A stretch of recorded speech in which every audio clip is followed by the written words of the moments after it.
Mensagem número 3. Vejo os homens como árvores que andam. Esta é mais uma mensagem pregada numa série de domingos consecutivos na capela de Westminster pelo pregador David Martyn Lloyd-Jones. Chegou a Betsaida e trouxeram-lhe um cego e rogaram-lhe que o tocasse.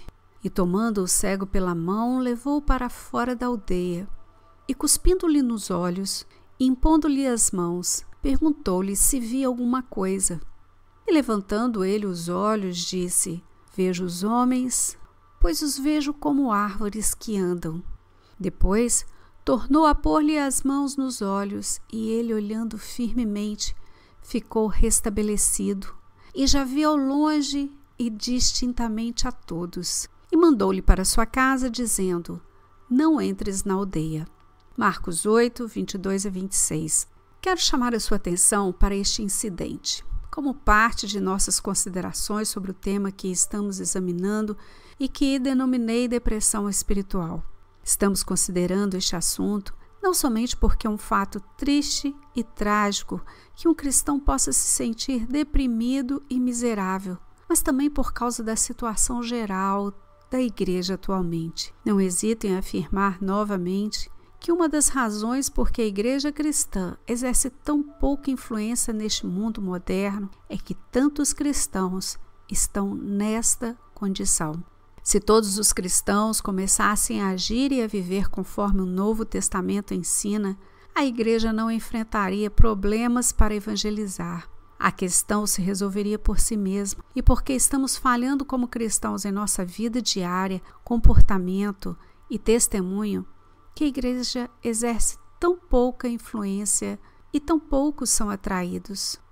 E no capítulo anterior, consideramos um aspecto específico dele. Vimos que há alguns cristãos nesta condição porque nunca realmente entenderam com clareza a grande doutrina básica da justificação pela fé. Na verdade, essa foi a causa de todo o problema antes da Reforma Protestante. A Reforma trouxe paz, felicidade e alegria à vida da igreja, de uma forma que ela não tinha conhecido desde os primeiros séculos. E tudo aconteceu porque a doutrina básica da justificação pela fé foi redescoberta.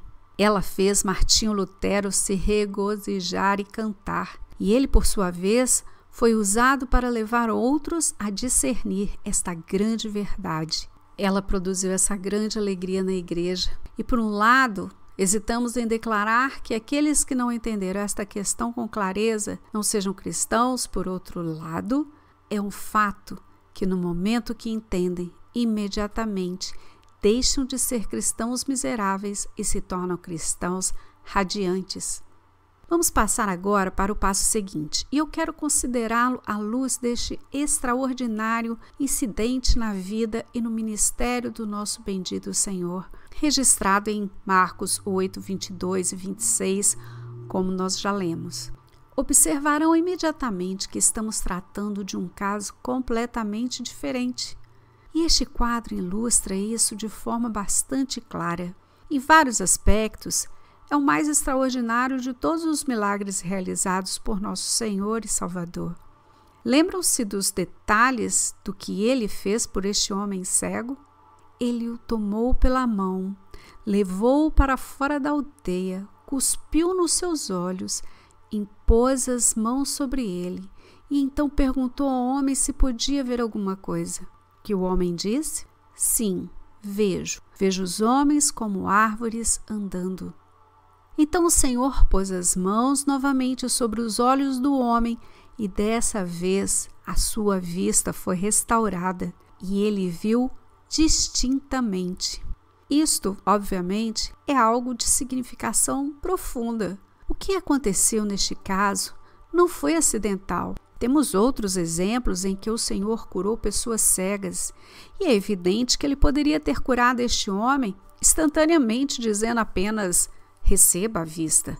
Nosso Senhor tinha esse poder. Nada era impossível para ele. Já tinha feito isso antes e podia fazê-lo novamente. Então, o que foi feito aqui foi feito com um propósito. Nada que o Senhor Jesus fez foi feito a esmo ou acidentalmente. Todas as suas ações eram deliberadas e quando ele mudava seu método, sempre tinha uma razão muito boa para fazer isso. Não havia nada particularmente difícil nesse caso. A variação no tratamento não era causada por isso. Era devido a um plano determinado pelo próprio Senhor, de operar o milagre desta forma, a fim de ensinar uma lição e comunicar uma certa mensagem. Em outras palavras, todos os milagres do Senhor foram mais do que simples eventos. De certa forma, eles também foram parábolas. Isso não quer dizer que não cremos nos incidentes em si como sendo fatos reais na história. Estou simplesmente declarando que um milagre é também uma parábola. E se isso é verdade a respeito de todos os milagres, é especialmente verdade a respeito deste aqui.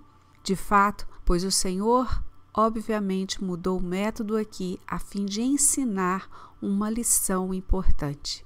Eu também concordo com aqueles que sugerem que talvez a lição principal aqui tivesse em vista particularmente os discípulos. Lembram-se do que aconteceu antes? Eles se esqueceram de levar pão no barco e por isso tinham apenas um consigo. Começaram então a se preocupar com isso e ficaram perturbados.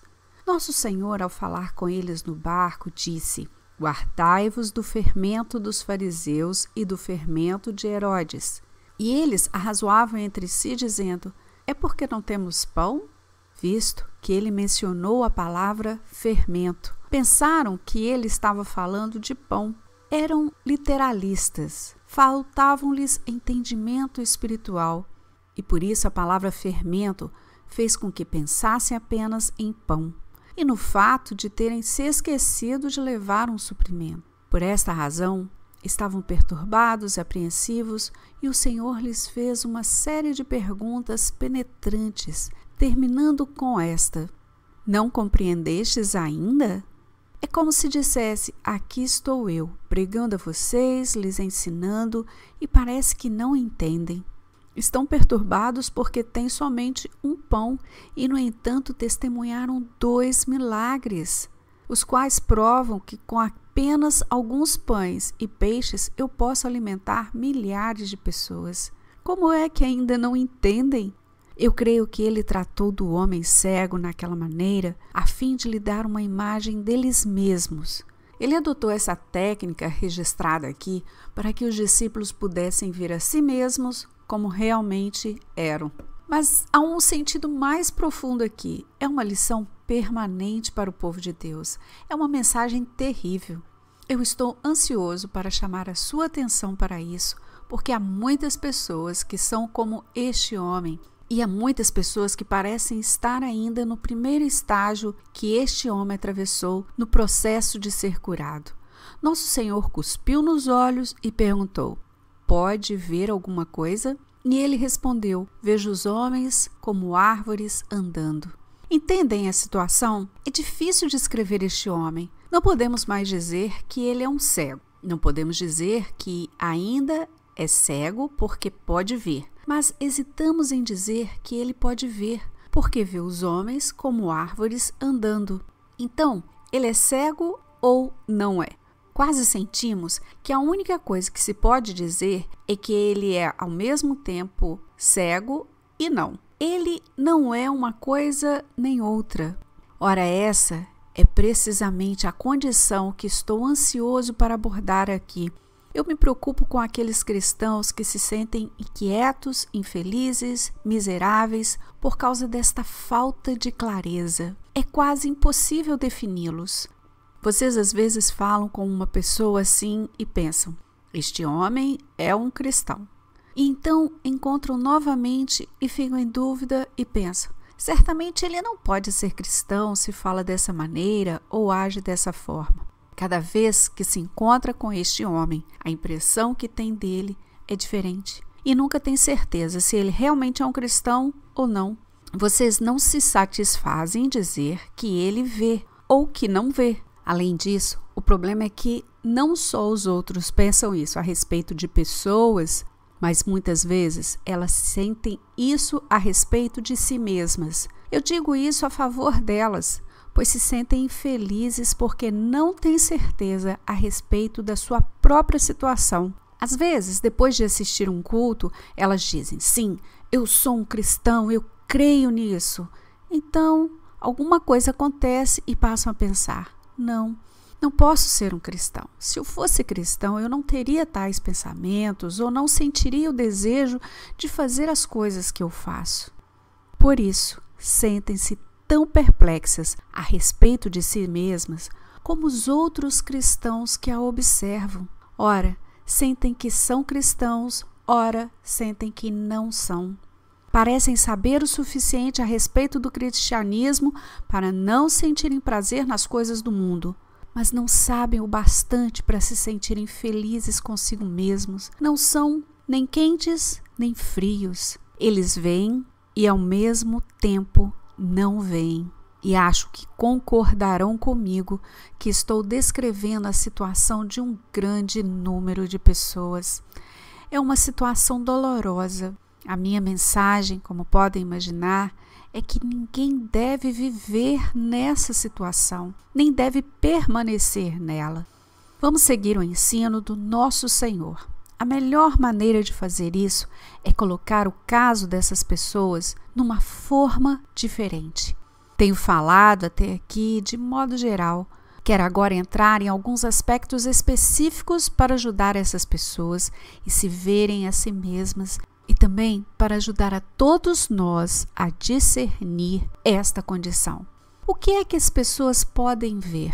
Elas veem alguma coisa e este homem diz: sim, eu vejo homens, mas alguma coisa está errada. Por que os vejo como árvores andando? O que essas pessoas veem?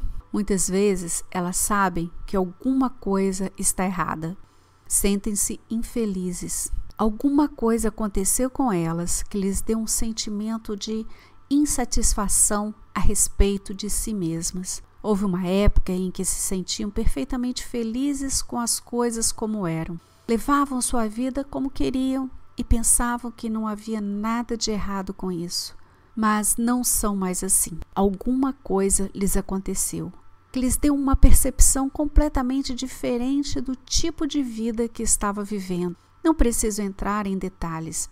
Basta que pensem em pessoas que estão vivendo este tipo de vida. Pessoas que devoram mexericos de jornal, consideram maravilhosa e invejável a vida da alta sociedade. E sentem que aquilo sim que é vida. Mas essas pessoas não são mais assim. Começaram a perceber o vazio, a inutilidade, a completa falsidade daquilo tudo e sentem-se profundamente insatisfeitas com a vida. Percebem que, mesmo a parte de tudo mais, não é uma escolha inteligente, que é um tipo de vida completamente vazia. Tornam-se infelizes com sua situação, dizendo que não podem continuar assim. Há muitas pessoas nesta situação e muitas delas passam por este estágio. É um estágio em que um homem vê que tudo mais está errado, embora ainda não tenha visto que o cristianismo está certo. E isso muitas vezes o leva ao cinismo e até mesmo ao desespero. Tenho visto muitos exemplos dramáticos disso. Lembro muito bem o caso de um homem que era um cirurgião extraordinário em Londres. Subitamente, para o assombro de todos que o conheciam, ele anunciou que tinha desistido de tudo e que se tornara um médico de navio. O que aconteceu com este homem foi o seguinte: ele era muito famoso em sua profissão e tinha ambições perfeitamente legítimas com respeito a certas honras da sua profissão. Mas desapontamentos a este respeito, de repente, lhes abriram os olhos para toda a situação.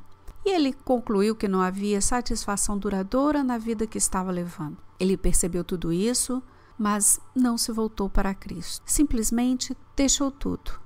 E tem havido outros exemplos notáveis de homens que abriram mão de tudo e foram para algum lugar isolado, onde encontraram uma certa medida de paz e felicidade, sem se tornarem cristãos. Essa é uma possibilidade, mas eles podem até mesmo ir além e perceber as qualidades superiores da vida cristã, como estão expressas no Sermão do Monte, e dizem: não há dúvida que a vida cristã é a única vida real. Se tão somente todos vivessem assim. Talvez tenham lido as biografias dos santos e reconhecido que estes homens tinham algo maravilhoso em suas vidas. Houve um tempo em que não tinham qualquer interesse nisso, mas agora passaram a compreender que a vida descrita no Sermão do Monte é a única que vale a pena viver. E também lendo 1 Coríntios capítulo 13, dizem: se apenas todos vivêssemos assim, este mundo seria um paraíso. Eles passaram a perceber isso com uma clareza e podem até mesmo ter ido mais além, concordando que Jesus Cristo é a única esperança, que Ele é, de algum modo, o Salvador. Notem como expressei isto, que Jesus Cristo é, de algum modo, o Salvador. Chegaram a ver que Ele poderia ajudá-los e que o cristianismo é a única esperança para o mundo. E, de algum modo, percebem e sabem que essa pessoa, Jesus, pode ajudá-los. Houve um tempo em que não estavam interessados, quando o puseram de lado, sem qualquer consideração mais séria. Mas isso mudou. Compreendendo o vazio deste mundo e vendo o tipo de vida vivida por certos cristãos e sabendo que Jesus Cristo é a razão dessa diferença, percebem de que, de algum modo, Ele deve ser o Salvador. Por isso estão interessados nele e querem saber mais a seu respeito. Podemos dizer ainda mais sobre eles. Isto é, ao contrário das pessoas de que falamos no capítulo anterior, estes indivíduos perceberam que não podem salvar a si mesmos. O problema do homem que não tem uma compreensão clara da justificação pela fé é que ele ainda está tentando se justificar, mas esses indivíduos sabem que não podem fazer isso. Tentaram muitas vezes e estão insatisfeitos. E vendo a verdadeira natureza da qualidade da vida cristã, compreendem que um homem não pode alcançar este ideal, compreendem que não podem salvar a si mesmos. Certamente alguém dirá: você foi longe demais, você lhes dá crédito demais. Não, eu estou simplesmente descrevendo o que estas pessoas podem ver. Da mesma forma que aquele homem cego, que Jesus lhe perguntou: podes ver? E ele respondeu: sim. Ele certamente podia ver os homens. E essas pessoas chegaram a ver alguma coisa. Talvez até mesmo chegaram a ver todas as coisas que estou descrevendo aqui. Todavia, preciso dizer também que ainda estão confusas, que ainda não podem ver com clareza. Podem ver apenas homens como árvores andando. Em que aspecto isso é verdade sobre elas? O problema aqui é saber o que deixar de fora, mas eu vou tentar selecionar o que considero as 3 coisas mais importantes. A primeira coisa é que as pessoas não têm uma compreensão clara de certos princípios. É por isso que tomei o cuidado de dizer que compreender o que Cristo é, de algum modo, o Salvador. Mas elas não compreendem de que forma Ele é o Salvador. Não tem uma compreensão clara, por exemplo, da morte de Cristo e sua absoluta necessidade. Não tem certeza sobre a doutrina do novo nascimento. Se falarmos com ela a respeito destas coisas, vamos descobrir que estão cheias de confusão e perplexidade. Essas pessoas dizem que não veem e estão certas. Elas não veem. Elas não entendem por que Cristo teve que morrer e não veem a necessidade do novo nascimento. Já temos visto esse tipo de pessoa. Pessoas que estão descontentes com a vida e louvam a vida cristã. Estão sempre prontas a falar sobre Cristo como Salvador, mas ainda não podem ver certas verdades. O resultado é que se sentem perturbadas, infelizes e miseráveis. A segunda coisa que não vem claramente é que o seu coração não é totalmente envolvido. Ainda que possam ver muitas coisas, sua felicidade realmente não está no cristianismo nem na posição cristã. Por alguma razão, não encontram alegria verdadeira na fé cristã. Precisam constantemente trazer isso à memória e às vezes tentam forçar essa atitude em si mesmas. Não são felizes. Sua alegria se é que tem alguma, ainda parece provir de outras fontes. Seu coração não é completamente envolvido. E eu menciono estas coisas aqui porque espero poder tratar delas detalhadamente mais adiante. No entanto, estou dando uma visão resumida da condição geral. A terceira coisa a respeito das pessoas de que estamos discutindo é que sua vontade está dividida. Condenam a vida passada e aceitam a vida cristã de forma geral. Reconhecem Cristo como Salvador, todavia, quando se trata de aplicar seus ensinos, ficam confusas e não conseguem discernir a questão com clareza. Estão sempre argumentando, sempre perguntando se é certo fazer isto ou aquilo. Há uma ausência de tranquilidade na esfera da vontade. Não estou apresentando uma caricatura destas pessoas. Estou citando uma descrição muito literal, exata e detalhada delas. Muitos de nós passamos por este estágio e sabemos disso por experiência própria. E como o Senhor adotou este método no caso do cego, ele parece fazer a mesma coisa na conversão. Há pessoas que veem as coisas claramente de uma vez, mas há outras que passam por estágios.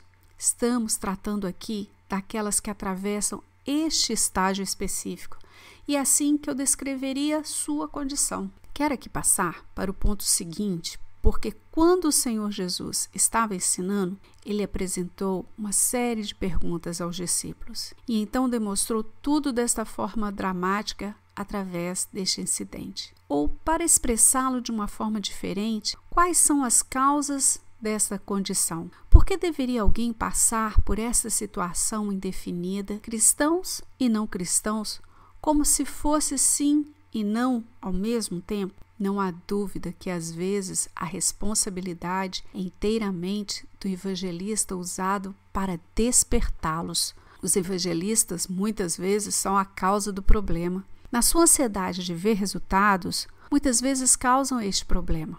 Mas nem sempre é culpa do evangelista. Com frequência, a culpa é da própria pessoa. Eu vou mencionar uma das maiores razões porque se acaba nesta situação. Primeiro, em geral, essas pessoas protestam contra definições muito precisas e limitadas. Elas não gostam de nada que seja muito claro e absoluto. Não precisamos entrar nas razões específicas disso. Eu acho que elas se opõem à clareza do pensamento e definição por causa de suas exigências. O tipo mais confortável de religião é sempre uma religião vaga, nebulosa, incerta, cheia de fórmulas e rituais. Não me surpreende que o catolicismo romano atraia tantas pessoas.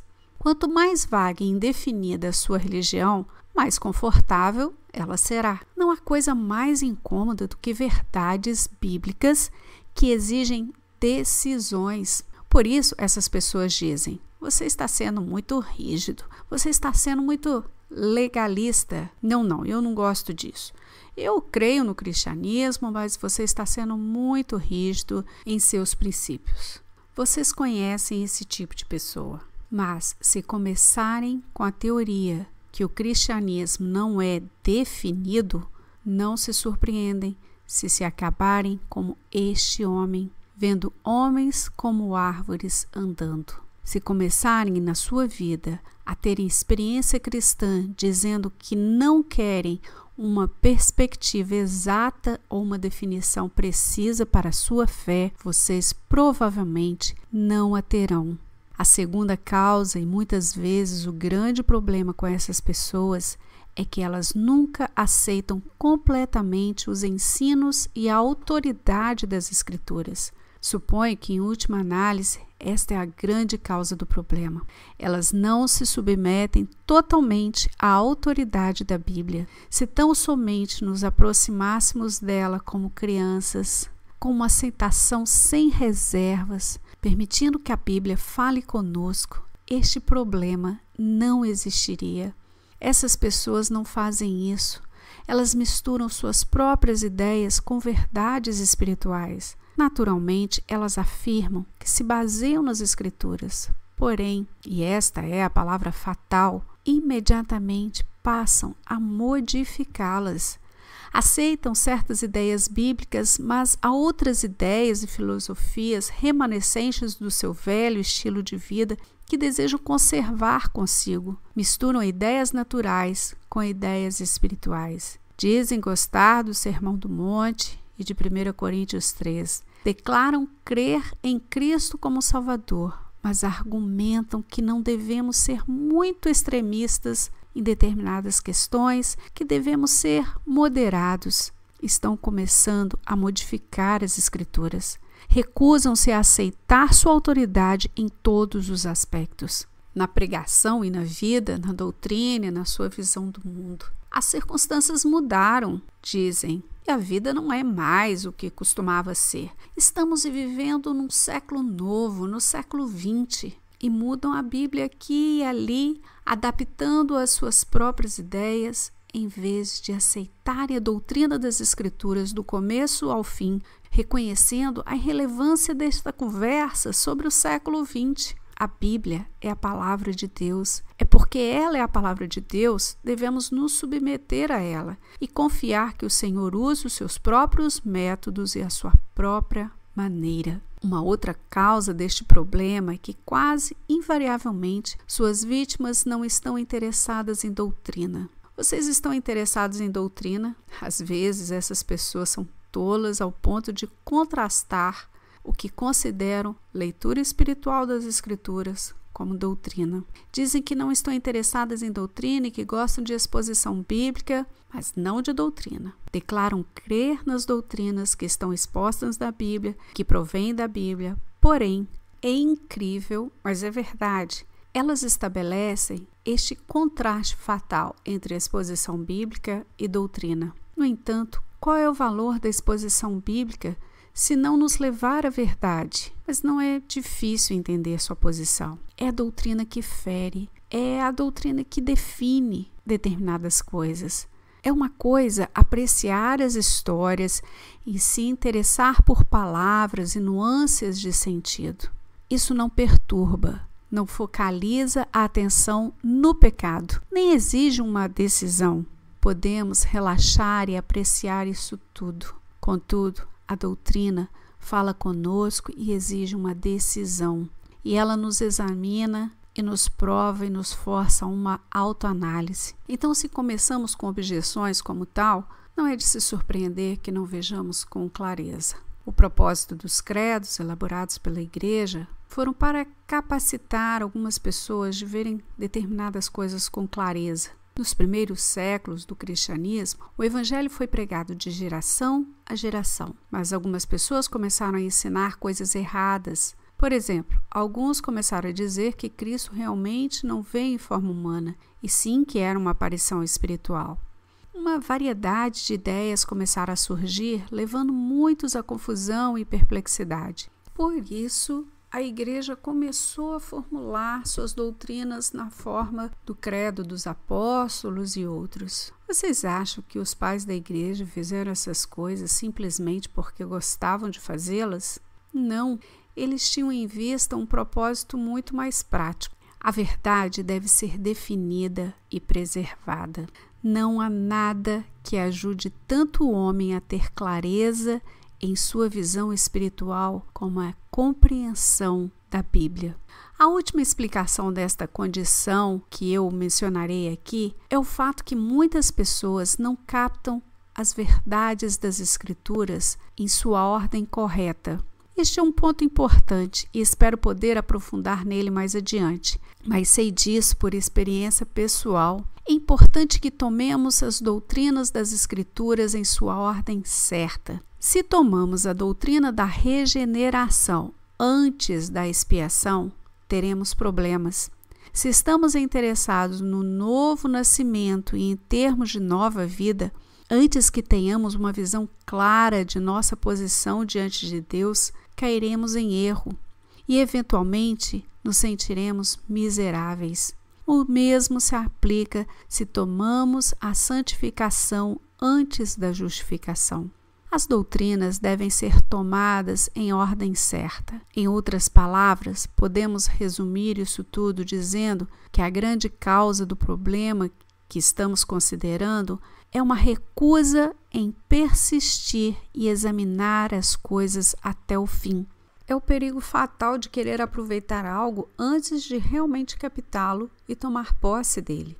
Homens e mulheres que se recusam a prescrutar as coisas, que não querem aprender, nem querem ser ensinados por várias razões, às vezes em autodefesa, em geral são as pessoas que se tornam vítimas desta confusão espiritual, esta falta de clareza, este problema de ver e não ver ao mesmo tempo. Isso nos traz a última pergunta: qual é a cura deste problema? O primeiro é evidente, acima de tudo, evitem declarar prematuramente que a sua cegueira foi curada. O homem do nosso texto deve ter sido tentado a fazer isso. Ele tinha sido cego. O Senhor cuspiu em seus olhos e disse: "Podes ver?" E o homem respondeu: "Posso." Como ele deve ter se sentido tentado a sair correndo e anunciando a todo mundo. De certa forma, ele podia ver, mas sua visão era incompleta e imperfeita, e era vital que não desse testemunho antes de ver claramente. É uma grande tentação e eu posso entendê-la, mas fazer isso é fatal. Muitos estão fazendo tal coisa atualmente e são incentivados e encorajados a fazer isso, proclamando que veem quando é tão claro para os outros que eles não veem claramente e realmente ainda estão confusos.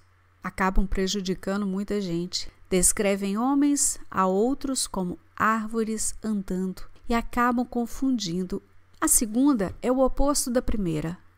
A tentação do primeiro é correr e proclamar que posso ver antes de poder enxergar claramente. Mas a tentação do segundo é se sentir totalmente sem esperança e dizer: não adianta continuar, puseste cuspe nos meus olhos e me tocastes. De certa forma eu vejo, mas vejo homens como se fossem árvores andando.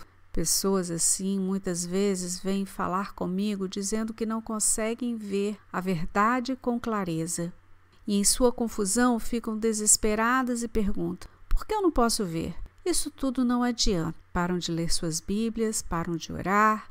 O diabo já desencorajou muitos com suas mentiras. Não deem atenção a ele. Qual é a cura? Qual é o caminho certo? É ser sincero. É responder à pergunta do Senhor com honestidade e franqueza. Este é o segredo da questão. Jesus se voltou para um homem dizendo: podes ver? E o homem disse com absoluta franqueza: eu vejo, mas vejo homens como se fossem árvores andando. O que salvou este homem foi a sua honestidade. A pergunta então é: qual é a nossa posição? O propósito deste sermão é justamente tratar desta pergunta: qual é a nossa posição? O que vemos realmente? Vemos as coisas com clareza? Somos felizes? Vemos realmente ou não vemos? Precisamos saber exatamente qual é a nossa posição.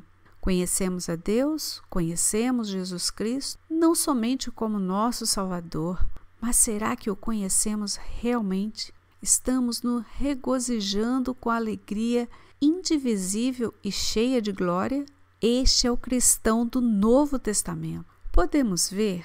Vamos ser francos, vamos enfrentar a questão e vamos fazê-lo com absoluta honestidade. E depois? Bem, o último passo é submeter-se a Ele. Submeter-se a Ele tão completamente como este homem fez. Ele não fez objeções ao tratamento suplementar, mas regozijou-se com o mesmo. E creio que se o Senhor não tivesse dado aquele passo adicional, o homem teria lhe pedido que o fizesse.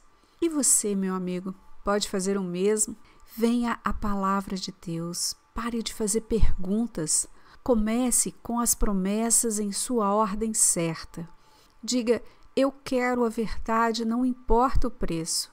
Ligue-se a ela, submeta-se totalmente, como uma criança a lhe implorar que ele lhe dê a visão clara, visão perfeita, e que o faça uma pessoa completa. Ao fazer isso, é o meu privilégio lembrar você que ele pode fazê-lo. Sim, e mais, eu lhe prometo, em seu bendito nome, que Ele vai fazê-lo. Ele nunca deixa nada incompleto. Esse é o ensino. Ouçam. Este homem foi curado e restaurado e passou a ver tudo distintamente. A posição cristã é uma posição clara. Não fomos destinados a permanecer numa situação de dúvida e apreensão, de incerteza e infelicidade.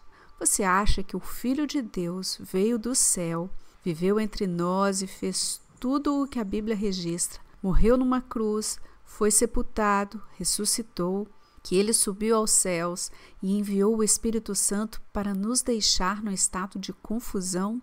É impossível. Ele veio para que pudéssemos ver com clareza, para que pudéssemos conhecer a Deus. Ele veio para nos dar a vida eterna. E a vida eterna é esta, que te conheçam a ti só, por único Deus verdadeiro, e a Jesus Cristo, a quem enviaste. Se você se sente infeliz a respeito de si mesmo, como resultado deste exame, busque ao Senhor, busque sua palavra, espera nele e suplique a Ele. Apoie-se nele e ore com as palavras do hino: Santo Espírito, luz divina, ilumina a minha alma. Palavra de Deus, luz interior, desperta meu espírito, abre meus olhos. Ele se comprometeu a fazê-lo e Ele o fará. E você não mais será um cristão incerto, vendo e não vendo, mas será capaz de dizer: eu vejo nele tudo o que necessito e mais, e sei que pertenço a Ele. Amém, queridos.